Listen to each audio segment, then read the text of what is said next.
my biggest advice to my younger self doing sports is embrace the suck. So I remember really when I was doing kayaking, I had to do, like, in the winter we couldn't get on the river, right, because it was too cold. So we had to do running or swimming sessions Saturday mornings. And imagine when you're 15 and all your high school friends, you know that they're sleeping, you know, and they were playing, like, I don't know, Sims or whatever, like games on Friday night quite late, but I had to go to sleep because I had to wake up to run in the cold on Saturday. And like, I'm like, why? This sucks.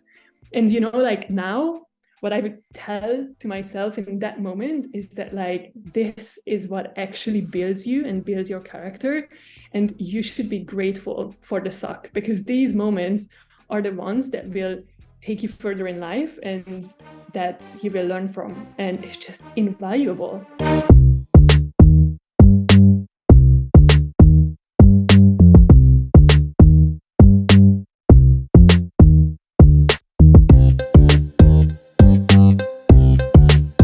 What's up? Welcome to another episode of TämBwoy Stories. This series is all about humans sharing how they are actively using the life skills sports taught them. In this episode, Pat, an online health coach for high-achieving women, shares how growing up playing sports and becoming a marathon runner and bodybuilder has impacted her personal and professional life.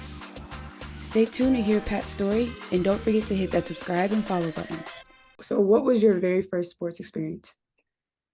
So my very first sport experience and memory is basically, I just remember that I always had to do some kind of sport.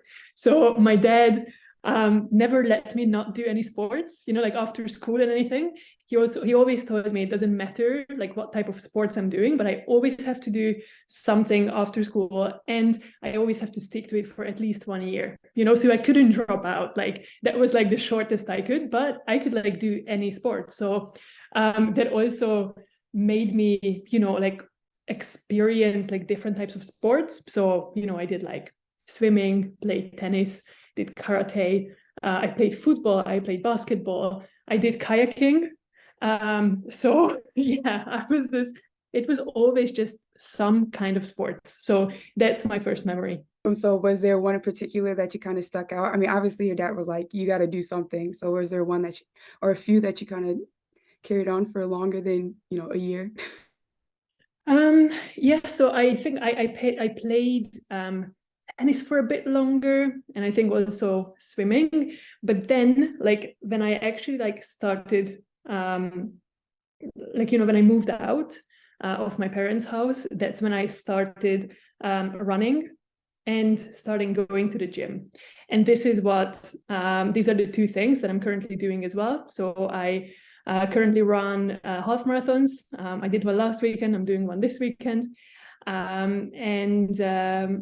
go to the gym and I do bodybuilding at the same time. So these are my two sports that really stuck with me, but these are not the sports that I did when I was a child, right? Wow, yeah. So the fact that you've done half marathons back to that, you do that thing, because that's amazing. That is great. So what is one lesson? I mean, obviously you played a bunch of different sports, and then, you know, being a bodybuilder and doing the sports that you're doing now, I mean, there's tons of lessons that come with that, but is there one or a couple that stick out to you that you've learned so far? Yeah, so I think the biggest thing is I learned to take responsibility for what I do and what happens to me in life. So basically, you know, like when you go out for a run, or like when you prepare for a run, or when you prepare for a bodybuilding competition, there is no cheating. Like, you need to do the workouts. You need to look at what you're eating. If you don't do it, you will not progress, and you can't blame anyone else, right? So, you know, the plates and the weights are the weights that they are, and the run and your time and your pace and the distance that you run is what it is. And if you don't train, you won't get further. So it's, you either take responsibility and put in the work, or you won't progress. And I think sports are a really good like teacher of that, of, you know, taking responsibility for what you want to achieve instead of blaming others, which, you know, in other parts of life, I think it's very easy. to play kind of this like victim role that's like, it's not my, fault or responsibility, but in reality, you can take things into your own hands. So yeah, I think that's the biggest thing. Yeah. And again, sometimes sometimes I kind of go off script and I ask you questions that weren't necessarily on the thing. But it sounds like you have experience playing team-oriented sports and individual-oriented sports.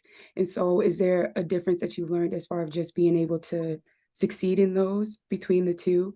Just like as a mentally as a person, have you noticed a difference between like what it takes to do either one? Mm-hmm.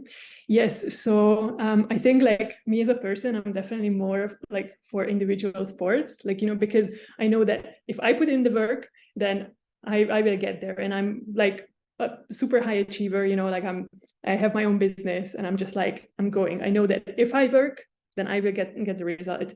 And with team sports, obviously you have your teammates and there the trust and communication is so important, and this control that you can take when you play individual sports, you kind of have to let go of it. And I know that I am a person who likes to take control and like have control, right? And letting go of control and trusting others is a bit harder. And it also really depends on your earliest experiences, whether you can trust your teammates or not. So for example, my dad tried to push me to play basketball because that was his sport, right? And he still to this day hangs out with his basketball friends, right? That he got to know when he was like 15. And unfortunately, I never met, like, I never got into a basketball team that I could fully trust or where I could really integrate. So I did like, struggle with trusting my teammates. Not everyone, but if there is like one weak like link, that can really ruin the whole group dynamic. And I think that's super important. And with regards to life, when you go into your professional life, like this team experience and trusting your colleagues or your workmates or your family is also super important. So I guess you can learn a lot from that. And I was much luckier in my professional life when it came to my teammates, So yeah, I think these are the two differences. Yeah, no, I appreciate you sharing your perspective on that. And so how would you feel? I mean, like you said, you're competing still, and you are a business owner. And how have you felt like the experiences that have kind of led up to where you are now have played a role in your personal life, and now as your life as a business owner? How do you feel like that's impacted it? Actually, like everything who I am now, it kind of started through sports. So I started on this huge and deep and never-ending self-development journey when I started doing sports for me. Like after uni, I think like that's when I started doing sports for me, really, and not for others, let's say, or because my dad told me to. And that's when I started like, wow, like, showing up on days when you don't want to, and that builds self-trust and self-confidence, and showing yourself and training this muscle of, self-trust and showing up and turning up and putting in the work even when you don't want to. Like you just like, you feel invincible after a while once you learn to trust yourself.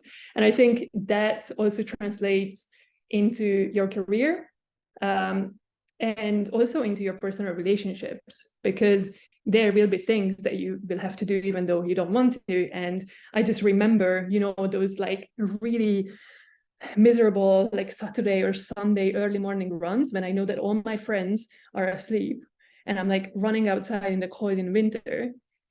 But it just made me feel invincible afterwards. And yeah, I think I answered your question, no? No, you did.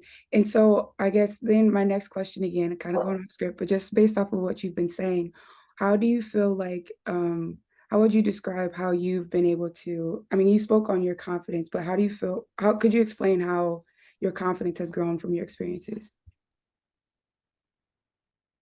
You mean through sports? Like how yeah. So first of all, it's like showing up when it's hard. That definitely grows confidence. Then, and embracing the suck. So, when I get to a point at a half marathon, like around like 18 kilometers or 10 miles, I would say, I think for non-metric people. And you hit a wall and you're just like, I can't, like, I'm just like, I'm just gonna like, no, it doesn't matter if I don't finish, like, who cares, right? And pushing through those moments, that's like, like that's when you build real self-confidence. And then also like seeing the progression and knowing that if you put in the work, then you will get further. These are all things that teach you that, I think. That's where I learned from. Oh, that's awesome. I mean, I appreciate that answer. So then what would you give, what advice would you have given your younger self, as you're getting involved in sports, or just things that you would have told, young you? I think I actually just said this sentence earlier, but and like my biggest advice to my younger self doing sports is embrace the suck. So I remember really when I was doing kayaking, I had to do, like, in the winter, we couldn't get on the river, right? Because it was too cold. So we had to do running or swimming sessions Saturday mornings. And imagine when you're 15 and all your high school friends, that they're sleeping, and they were playing, like, I don't know, Sims or whatever, like games on Friday night quite late, but I had to go to sleep because I had to wake up to run in the cold on Saturday. And like, I'm like, why? This sucks. And like now, what I would tell to myself in that moment is that, like, this is what actually builds you and builds your character. And you should be grateful for the suck, because these moments are the ones that will take you further in life and that you will learn from. And it's just invaluable. It's honestly, I can't even tell you, like, I just remember those mornings. I remember I was listening to Linkin Park at that time when I was 15, and it was just like the runs, like, paper cut, like that, like, I don't know. And it's amazing. It is amazing. Yeah, embracing the suck is real, especially as a 15-year-old. I'm sure that absolutely sucked. So yeah, so yes, learning to embrace it. So what do you think why do you think it's important to be like a lifelong athlete? And I'll explain this in the terms of like, a lot of people, once they get past, like you were saying, getting after, university or after high school, they're like, why participate in sports? But why do you feel like it's important to continue to do those activities? So first of all, for me, it's a means of, like, doing sports is a means of self-development. It's a time for myself, and that I take for myself and to take care of myself.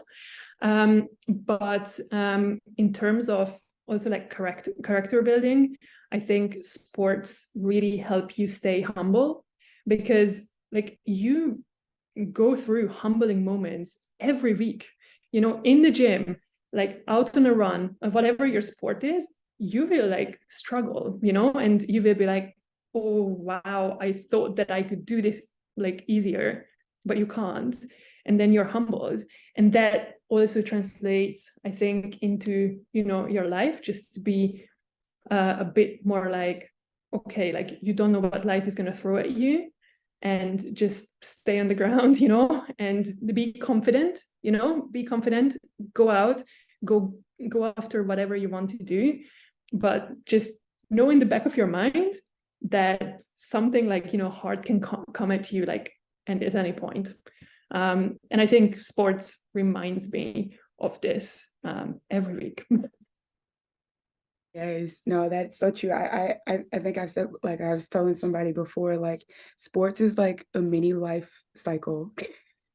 It's not like Yes. exactly what life is like, but it gets you like just a little taste of what it's like. Yes. Yeah, exactly. Yeah. Oh my God, I love that. Because in life, then, of course, yeah, you will encounter moments. I'm like, oh, I've lived through this in small, like, like 3 weeks ago or something. Yes. Yeah. I love that. Yeah. So I guess then, I mean, could you tell us about, your business and things that you're doing? And then also just what led you to kind of do it? Of course. So I am an online fitness coach for high achieving women, and I I actually started this as a side hustle, in the evenings and on the weekends next to my 9 to 5 marketing job, because I got into fitness and I realized, how much it helped me through getting to know myself and in my self-development journey. And I was like, I think I can help other people go through this as well. And this is why I started this. And I resigned from my 9 to 5 last year. So I am now a full-time business owner. And yes, this is what I do right now. No, that's awesome. So congrats on that, because that's huge. Thank you so much. That is huge. So then as far as being able to help, these high achieving women, why do you feel like it's important for those women to be able to use your services, in a sense of like what's like the biggest benefit of just being able to work with you and have fitness as part of their lives? Mhm. So most of my clients who I work with, they haven't been like, high level athletes when they were young. They're usually like very high performing like professionals. And like introducing fitness into their lives, like first of all, there is a huge health aspect, there is a huge accountability aspect, and mindset. So I do a lot of mindset work with all of my clients. We have check-ins and face-to-face calls every week, and we talk a lot about our relationships with food, with our bodies, with the scale, and trying to really work on these expectations that society puts onto us as we grow up as women. And I'm trying to help them work through that and really, look at the number on the scale as just a data point or a number, and to not equate that with your self-worth. And and through fitness and like so I program hypertrophy bodybuilding style training programs, and through that, to build this self-confidence from that side. So yeah, it's a lot of mindset and confidence building and self-development through that.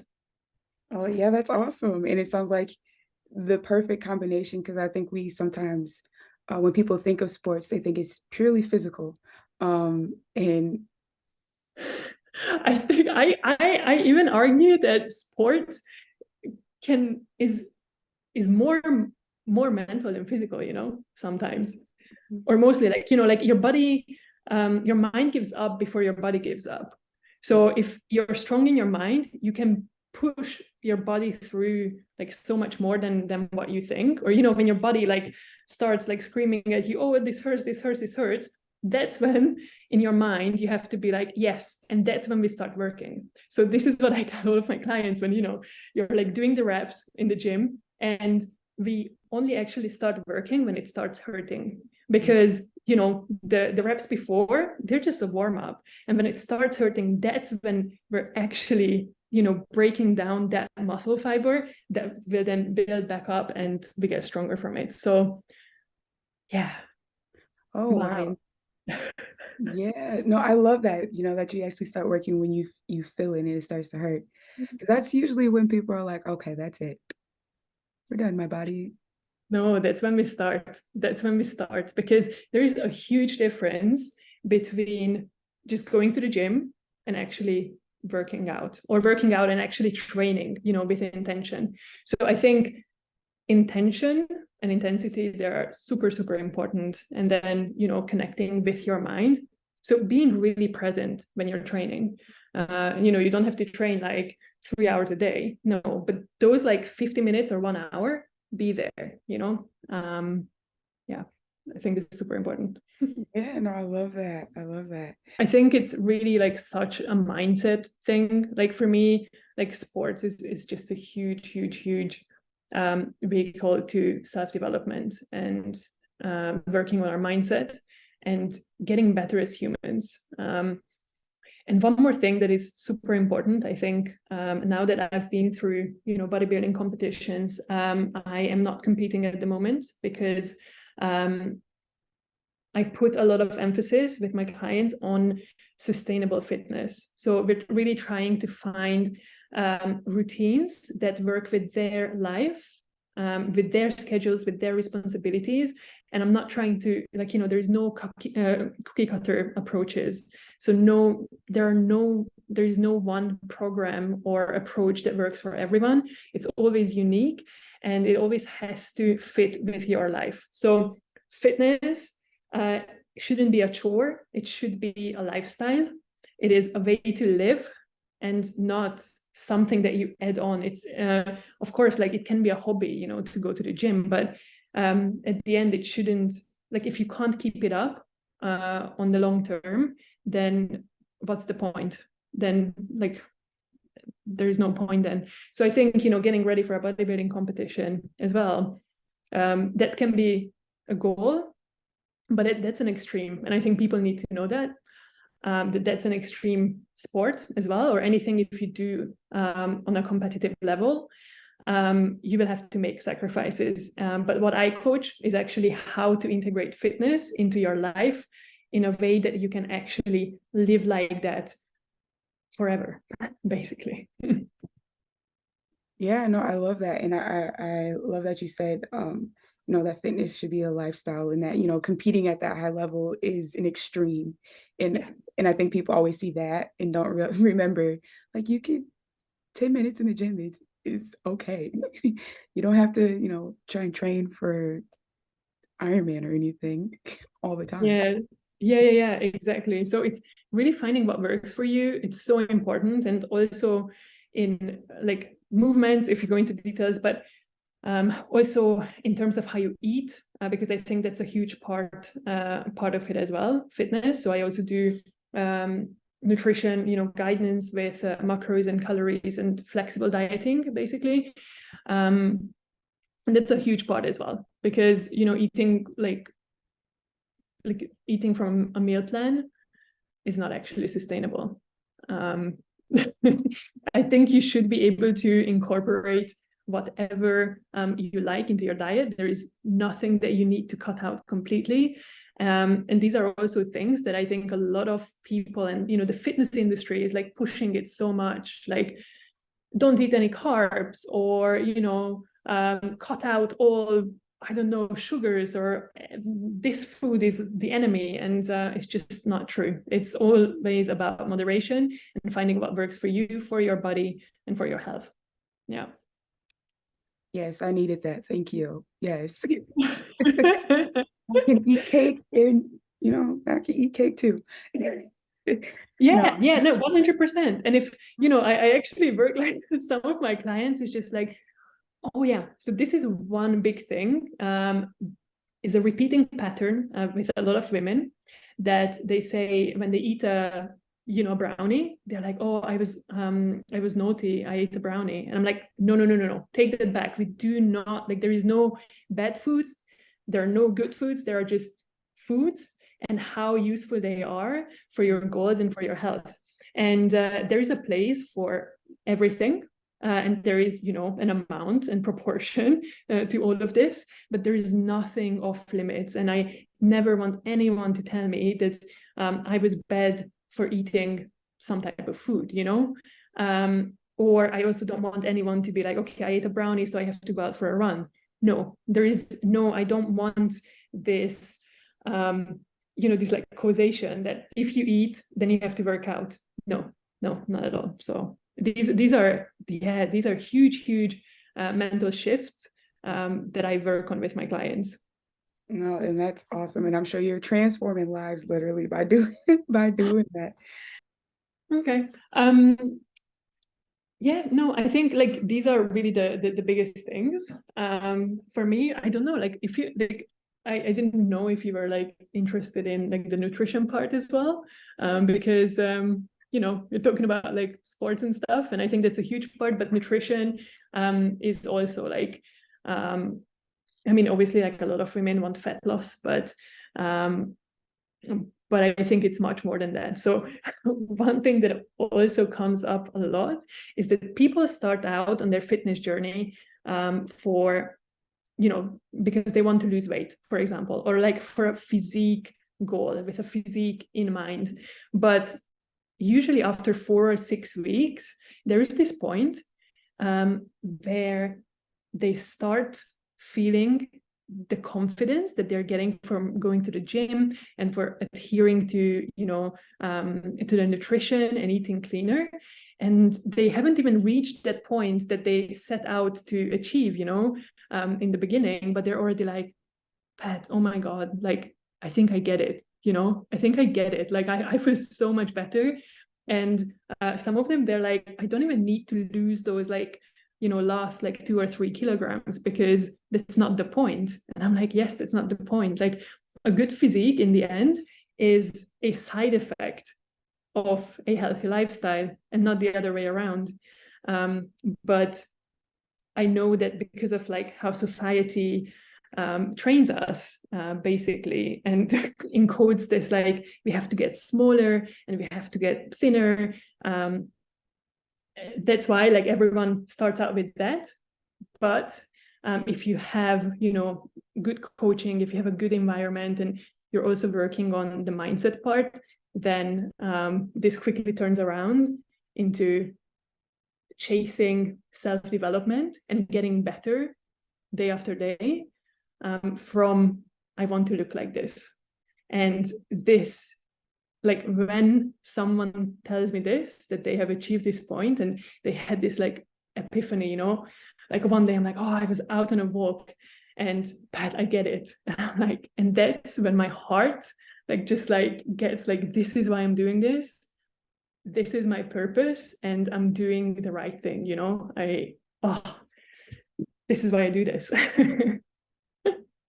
And that's so good to hear. I mean, I think that portion of you just sharing that, because I think people also have a perspective of bodybuilders, because people look up to that. I want to have that physique.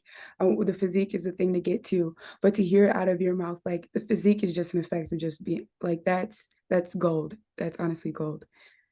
Yeah, exactly. I know. I also actually had, I was like judgment towards bodybuilders before I started really working out and understanding the self-development part of it. But bodybuilding as well is much more than just a physique sport. It is about, the consistency. I promised myself, I made a promise to myself that I will show up, that I will eat these meals, that I will do my cardio, I will do my steps and my workout. And again, building this consistency, it makes you feel like, like you're invincible, like you can do anything. And it is it is all about mindset, bodybuilding as well. But then there's a point where obviously it becomes very extreme, so the last like weeks of a diet. So that is, you also need to be, I think, aware of what you're going into and all the sacrifices and all the risks that come with it. But it's your own choice, right? Like, it's your choice. Yes. So on the line between, going, like, if someone wants to like become a bodybuilder, look, I did it. I'm not a pro, not at all. I did 2 competitions all together in my life because I wanted to. I'm a very goal-oriented person, so I really just wanted to show myself that when I put my mind to something, I can achieve that. And I did that with half marathons. And then I came up with the idea of like, oh, why not get on stage, And so I set my mind to it. I found a coach. So I think that's super, super important always, that you work with professionals who know what they're doing in the field. So I do not prep anyone for bodybuilding competitions because that's not my expertise. I coach sustainable fitness. But yes, so if you want to get on a bodybuilding stage, definitely get in touch with professionals. Definitely make sure that you know what you're getting into, because there will be a certain point where you will have to sacrifice a lot. So there is the nutrition part, which is, you have to be very on point with your meal plan, and you will have to go out and eat out of Tupperware when you go out to restaurants with your friends, and that's for months, and that is a sacrifice that that you will have to make.